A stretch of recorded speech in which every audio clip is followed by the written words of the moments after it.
Colonel Villela, a while ago, you stated, nung tinanong kita na meron pang iba, aside from your salary MOE na natatanggap ka, di ba? Inamin mo meron. Yes, Your Honor. Yes.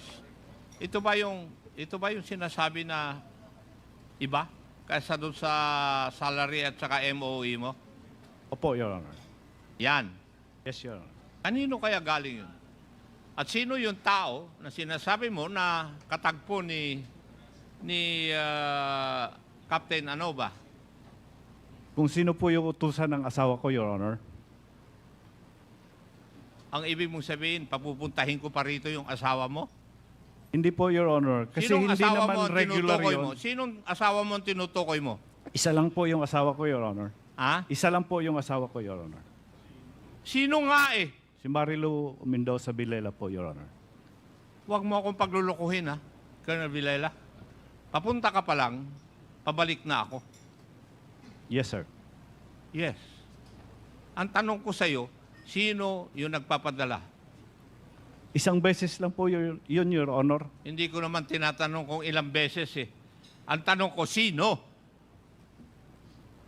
Kung sino nga po, sir, yung nautusan ng misis ko, sir. Kasi nandito po yung May I misis. move, Mr. Chair, that we invite the alleged wife of Colonel Villela here? There is a motion to invite the alleged wife of Colonel Villela. And any second? Second motion. Duly seconded. Colonel Villela, huwag kang pangiti-ngiti dyan ha. Hearing no objection, the motion is approved.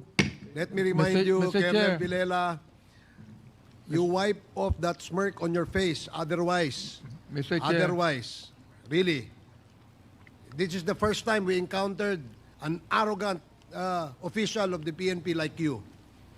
Sinasabi ko na sa'yo. Sorry, Your Honor. Mr. Chair, I just want to find out who is the alleged wife of Colonel Playboy. Colonel Playboy, who is your alleged wife?